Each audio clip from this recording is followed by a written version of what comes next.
Who's Andretti? Andretti? The famous designer. Men's suits, tuxedos. I'm not a tuxedo kind of guy. But you are some kind of spy. Yeah, I'm the real kind, not the tuxedo kind. Surprisingly, back when Ubisoft weren't synonymous with unfinished mess and disappointment, they actually made good games. Among these good games was a series called Splinter Cell, and the third title in the series, Chaos Theory, is often considered the best one. However, nothing good lasts forever, as you know. We've all had the disappointment of seeing a great series being run into the ground. Well, it's been 10 years now since Chaos Theory came out, and I may as well talk about it and what makes it so good, to get over the depressing reality that the Splinter Cell series is fucking dead. When it comes to Splinter Cell, other than, isn't that the Metal Gear Solid game made by French people with the green lights? The first thing you'll think of is probably the light system. The general idea is to try and stay in the shadows as much as possible. However, the shadows in levels aren't set. You can shoot out lights or disable certain screens for a certain period, or turn off certain switches to give yourself more darkness to move around in. The game's lighting system also just kinda looks damn nice, especially for a port of a 10-year-old game.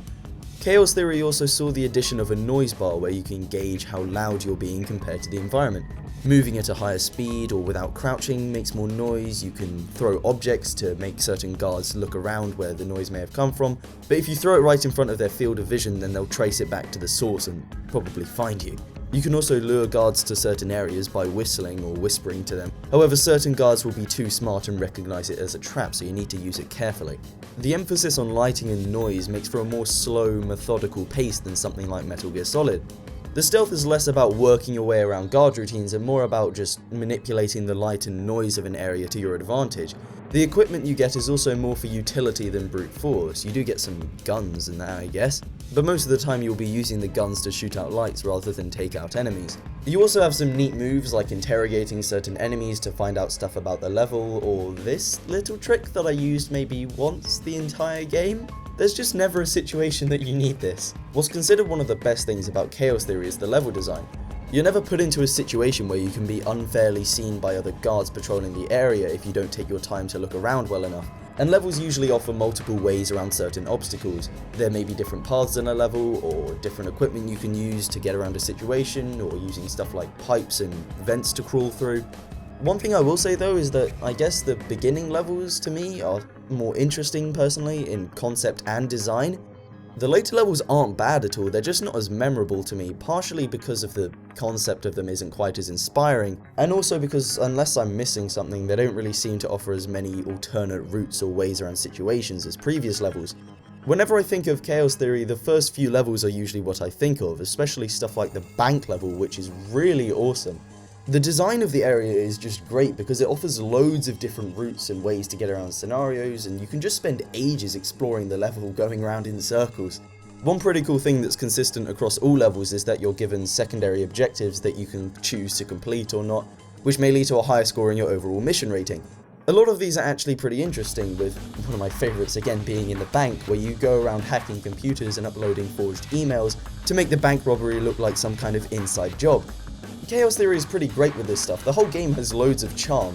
The story isn't exactly memorable. I mean, I didn't really pay much attention to it. It's a serviceable political spy thriller thing, it's just I wasn't exactly enthralled by it.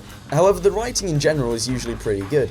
You can easily tell the relationships between Sam and his fellow colleagues, and there's loads of great banter between them. The interrogations also usually have some pretty funny moments. I'll tell you anything. I'm the biggest coward you've ever met. That's quite a claim. I've already wet myself. Well, then you've made the top 10. One thing I really love about Chaos Theory is its absolutely superb soundtrack composed by Amon Tobin. Sorry if I'm pronouncing that wrong, by the way. I know I mention this in my videos a lot, but I'm a real sucker for games with good soundtracks, and Chaos Theory has a really great soundtrack.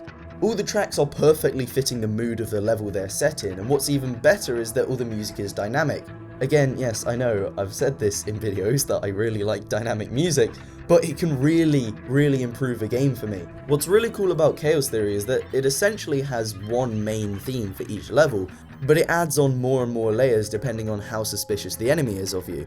For example, if the enemy catches a glimpse of something out of the corner of their eye, maybe just a bassline or a more subdued version of the main theme will play. But if the enemy gets more and more suspicious of you, or even recognizes you as an intruder, then the game will add more and more layers until it's a tense, exciting action score. It's stuff like this that really sets the mood for Chaos Theory and contributes to its spooky, predatory stealth atmosphere. The only problem I have with the soundtrack is a lot of the time you won't be hearing it. Seeing as the game only starts playing the music once the enemy grows suspicious, then if you sneak around fine, you may never hear the level theme. Of course, on your first time run this is much less likely to happen, but still it's One slightly bigger problem that I have with Chaos Theory is actually the quick save system. Now I know to a lot of people this will be a great convenience, and honestly it is kind of necessary in these types of levels. The levels themselves may be separate, but they aren't segmented like, again, say Metal Gear Solid. They're just one straight route, so the only other alternative really would be to place checkpoints every other room. So yes, while due to the level design this is kind of needed, at least in my case it's pretty easy to end up in the bad habit of quick saving before every guard you come across. What this does sort of do is alleviate a lot of the tension that the game otherwise provides so wonderfully.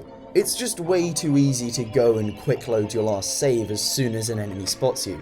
Upon repeated playthroughs I found it to be a lot more fun to quick save maybe every important plot point, so then when things didn't exactly go my way I'd have to actually improvise and think on the spot to get around the situation I've just got myself in. Another thing that Chaos Theory had was great multiplayer.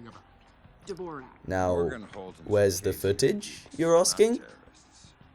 Well, you see, I'm playing the HD collection version, and Ubisoft decided that despite how praised the multiplayer in Chaos Theory was, they may as well release the supposed definitive edition of Chaos Theory without the multiplayer. Now you may say that I could just play this on PC and record it there, but Ubisoft also decided to shut down the servers which they ran on. So, yeah. See, this is what I meant with that jab at Ubisoft at the beginning. So with that little hiccup there, is the game still worth playing 10 years later? Yes. It's an absolutely superb spy game that really puts you on the edge of your seat thanks to great atmosphere building and solid mechanics. Interesting light and noise mechanics combined with awesome sound and level design make for one hell of a spooky stealth game.